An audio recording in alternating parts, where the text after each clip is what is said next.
Hello. Welcome to the Enchanted Kingdom of Hermione. We're up in the turret of pleasure. Watching hockey, keeping an eye on Bennett's bird feeder, talking music, talking about moments. Moments in my life that were important. Musical moments they were. I'm not going to get autobiographical about stuff, but these are music that some of you may have heard and thought, oh yeah, never thought of that. And how they impacted my taste and my subsequent creative endeavors and everything, basically. And we're making our way through the 60s. Things are getting pretty dense here. Every weekend, it seems, there's some new thing. And there's, flower powers going on. And I'm listening to a lot of radio. And really, there's just no other way to really hear new music. But there is one tried and true method. And for the first time, really, in our series of moments, the older sibling enters the picture. Now, I had two guys in my life who were pretty important. And one was my then best friend, Gary Lebrecht, his older brother, Larry. Larry was 5 years older. And Larry was hip. He was a hip dude, man. And he was a little bit ahead of the curve. So, like in 1966, I was 7. Larry would have been like 12. And he was smoking, and he was, he had a bedroom in the basement, And Larry hipped Gary and I to some pretty cool music. And thanks to Larry, I was able to enjoy an actual stereo. That is to say, 2 channels. Now, it was a homemade stereo. I wish I still had a picture of it, because it was something else. Larry had basically made it out of radios, I think. But it worked. And what's more, he had managed to find a pair of Acoustic Research AR6s, which then and now are pretty darn good speakers. Way better than any 7-year-old was likely to have back in the 60s. This would have been, 67. Anyway, 67 was also when you could first buy a very few pre-recorded cassettes. Cassettes, God, they seem magic at the time. Like, they don't scratch. Wow, isn't that great? What could be better? Yeah, they were clumsy as hell to sequence, I want to only play the 3rd song. Well, you kind of rewind and fast forward. But they were, it was a cool new thing. And somehow, and I don't remember exactly how it worked out, Larry got a hold of a pre-recorded cassette of a band that he passed to his younger brother Gary, who, if I remember right, didn't like it. So he gave it to me. And I really got into this record. And it was not particularly well known, at least in the part of Canada I lived in. And the cassette in question I have is an English copy. I do not believe it was made in Canada. And I got it here. I found it. It's in my cassettes to this day. I wish I had the slick. It would be worth a goddamn fortune. The Piper at the Gates of Dawn by Pink Floyd on the old 2-note Columbia label.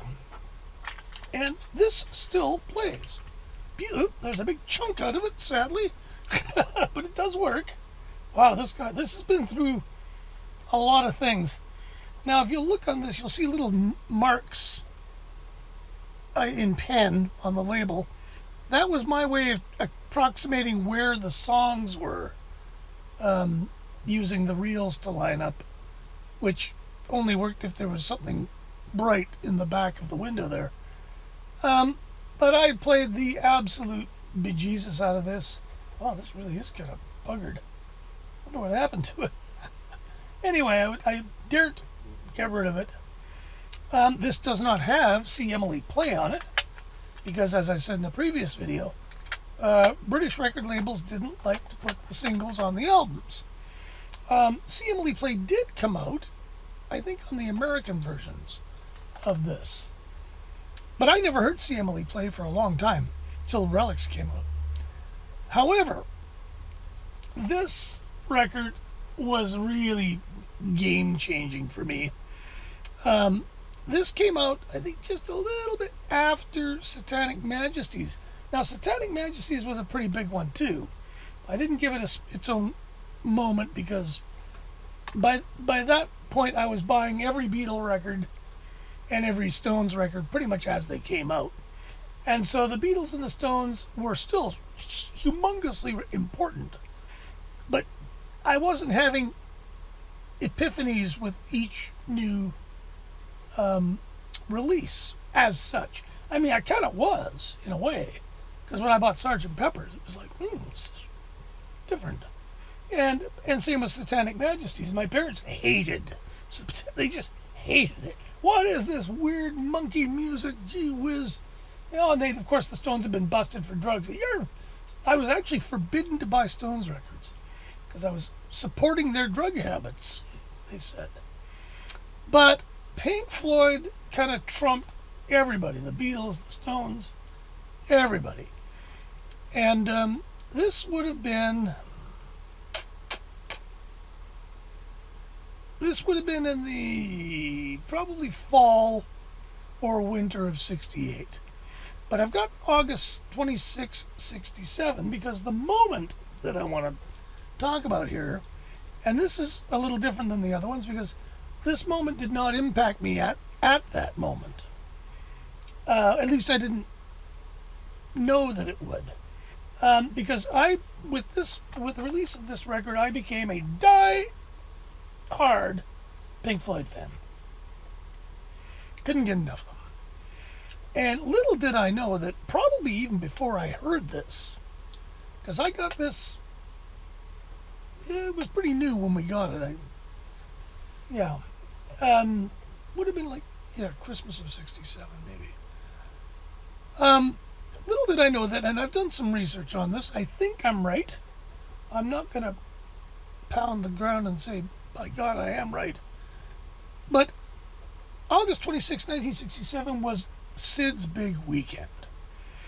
And accounts vary, but Sid recorded this whole album before that.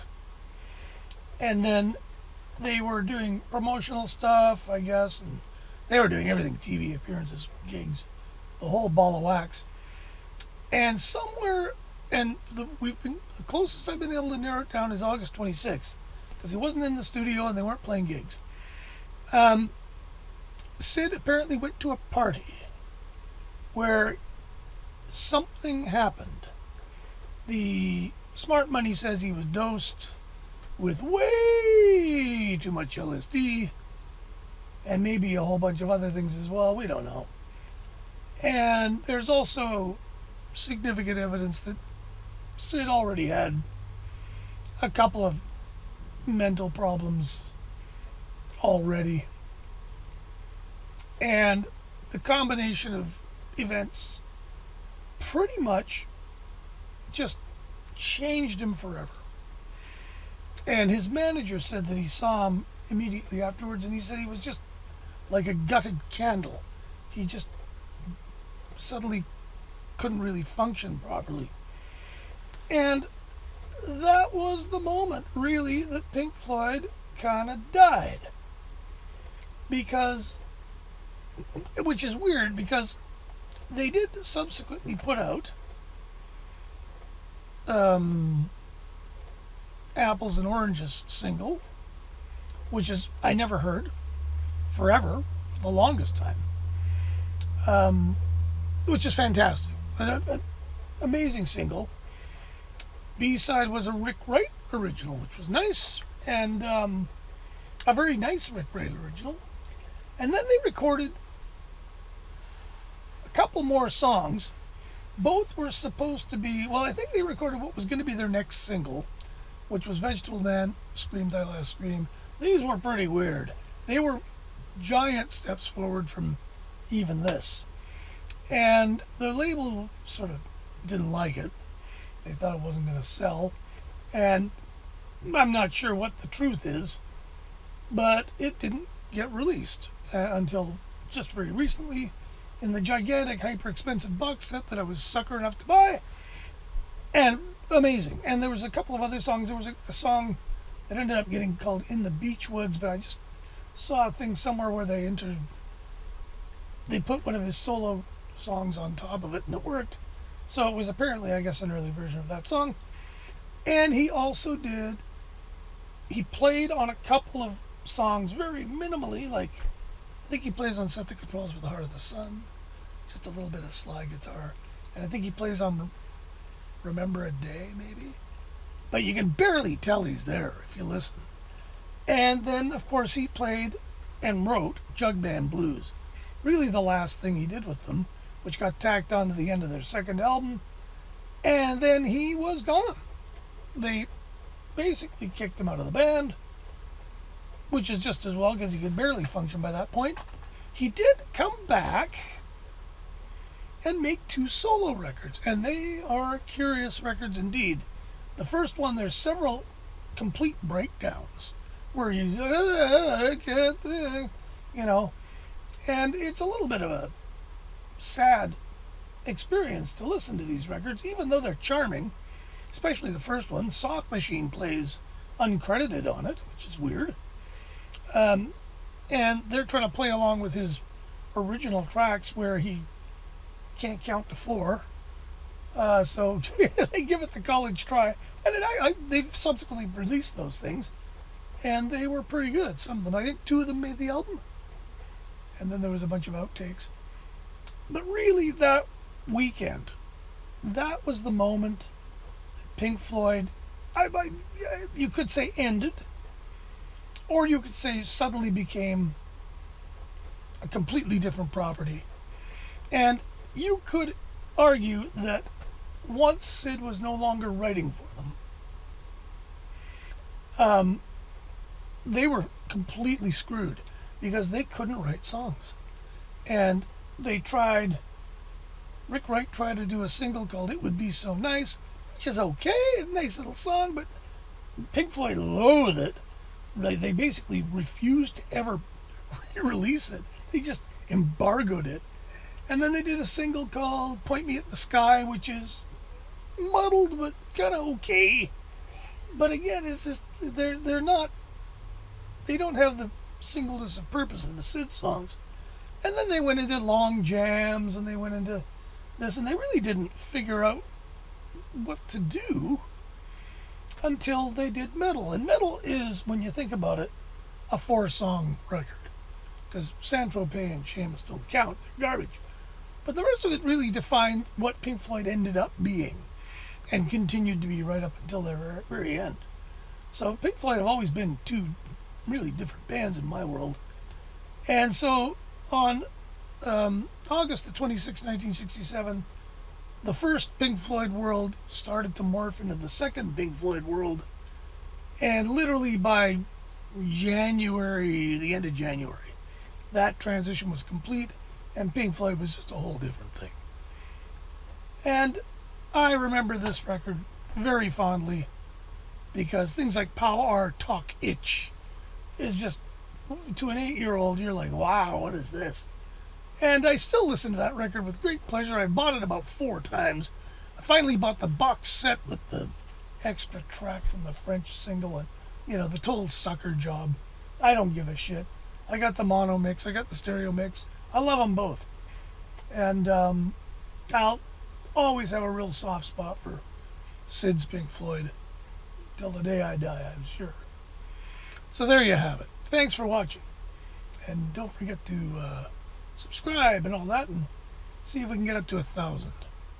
1,000 subscribers would be cool. Apparently things happen. I don't know what. Good things happen to those who get 1,000 subscribers, particularly if people watch the whole thing. So my job is to make them worth watching all the way through and not too long. So I'm trying to do that in this series.